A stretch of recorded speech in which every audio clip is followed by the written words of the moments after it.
بسم اللہ الرحمن الرحیم۔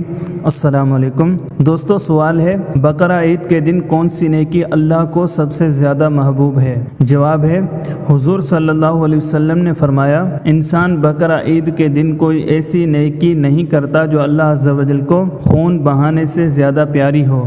یہ قربانی قیامت میں اپنے سینگوں، بالوں، کھروں کے ساتھ آئے گی اور قربانی کا خون زمین پر گرنے سے پہلے اللہ عز و جل کے ہاں قبول ہو جاتا ہے، لہذا قربانی خوش دلی سے کرو۔ سوال ہے باجماعت پڑھی جانے والی کون سی نمازوں کے لیے اذان و اقامت نہیں؟ جواب ہے وہ عید الفطر، بقرہ عید اور جنازہ وغیرہ کی نمازیں ہیں، کیونکہ فرض نمازوں کے علاوہ کسی نماز میں اذان و اقامت نہیں۔ سوال ہے عیدین کی نماز کا مستحب وقت بتائیے۔ جواب ہے ان دونوں نمازوں کا وقت سورج کے ایک نیزے کی مقدار بلند ہونے یعنی طلوع آفتاب کے 20 منٹ بعد سے دعوی کبریٰ یعنی نصف النہار شرعی تک ہے، مگر عید الفطر میں دیر کرنا اور عید الاضحیٰ میں جلد پڑھنا مستحب ہے۔ سوال ہے نماز عید کی نیت کس طرح کریں؟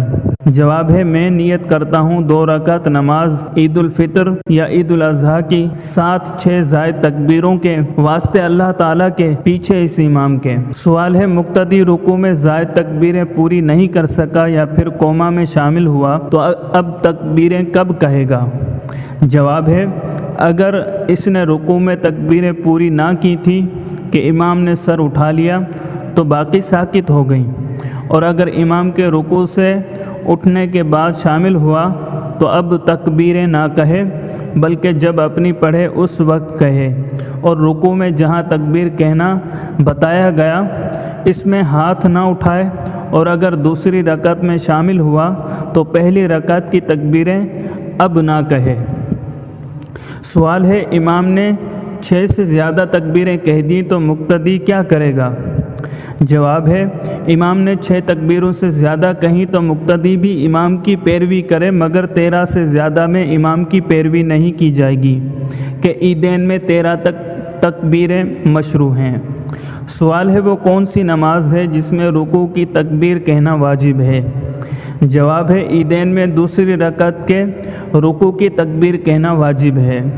سوال ہے پہلی رکعت میں امام نے تکبیروں سے پہلے قرأت شروع کر دی تو کیا حکم ہے؟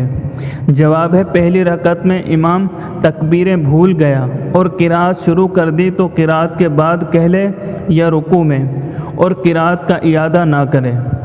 سوال ہے جس شخص کی نماز عید کی جماعت نکل جائے کیا وہ اپنے طور پر پڑھ سکتا ہے؟ جواب ہے امام نے نماز پڑھ لی اور کوئی شخص باقی رہ گیا، خواہ وہ شامل ہی نہ ہوا تھا یا شامل تو ہوا مگر اس کی نماز فاسد ہو گئی، تو اگر دوسری جگہ مل جائے پڑھ لے، ورنہ نہیں پڑھ سکتا۔ ہاں بہتر یہ ہے کہ یہ شخص 4 رکعت چاشت کی نماز پڑھے۔ سوال ہے امام کا خطبہ عید سے پہلے اور بعد میں تکبیر کہنے کا حکم بیان کریں۔ جواب ہے نماز عید میں پہلے خطبے سے قبل 9 بار اور دوسرے سے پہلے 7 بار اور ممبر سے اترنے سے پہلے 14 بار اللہ اکبر کہنا سنت ہے۔ سوال ہے کیا نماز عید دوسرے دن بھی پڑھی جا سکتی ہے؟ جواب ہے کسی عذر کے سبب عید کے دن نماز نہ ہو سکی تو دوسرے دن پڑھی جائے، اور دوسرے دن بھی نہ ہوئی تو عید الفطر کی نماز تیسرے دن نہیں ہو سکتی، اور دوسرے دن بھی نماز کا وہی وقت ہے جو پہلے دن تھا، یعنی ایک نیزہ آفتاب بلند ہونے سے نصف النہار شرعی تک، اور بلا عذر عید الفطر کی نماز پہلے دن نہ پڑھی تو دوسرے دن نہیں پڑھ سکتے۔ سوال ہے عیدین کی نماز کا طریقہ بیان کریں۔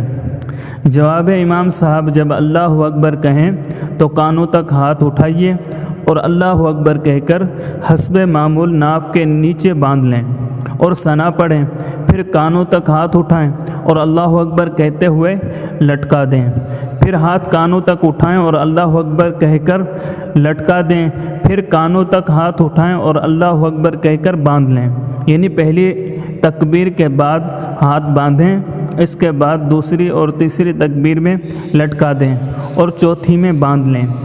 اس کو یوں یاد رکھیں کہ جہاں قیام میں تکبیر کے بعد کچھ پڑھنا ہے وہاں ہاتھ باندھنے ہیں، اور جہاں نہیں پڑھنا وہاں ہاتھ لٹکانے ہیں۔ پھر امام تعوذ اور تسمیہ آہستہ پڑھ کر الحمد اور سورت بلند آواز سے پڑھے، پھر رکوع کرے۔ دوسری رکعت میں پہلے الحمد اور سورت جہر کے ساتھ پڑھے، پھر 3 بار ہاتھ کانوں تک اٹھا کر اللہ اکبر کہے اور ہاتھ نہ باندھے، اور چوتھی بار بغیر ہاتھ اٹھائے اللہ اکبر کہتے ہوئے رکوع میں جائے اور نماز مکمل کرے۔ دوستو، اگر آپ کو ہماری یہ ویڈیو پسند آئی ہے تو لائک کیجئے، کمنٹ کیجئے، اپنے دوستوں کے ساتھ شیئر کیجئے، اور آپ نے ابھی تک ہمارے چینل کو سبسکرائب نہیں کیا تو چینل کو سبسکرائب کر لیں تاکہ ہماری ہر نئی آنے والی ویڈیو آپ تک بآسانی پہنچ سکے۔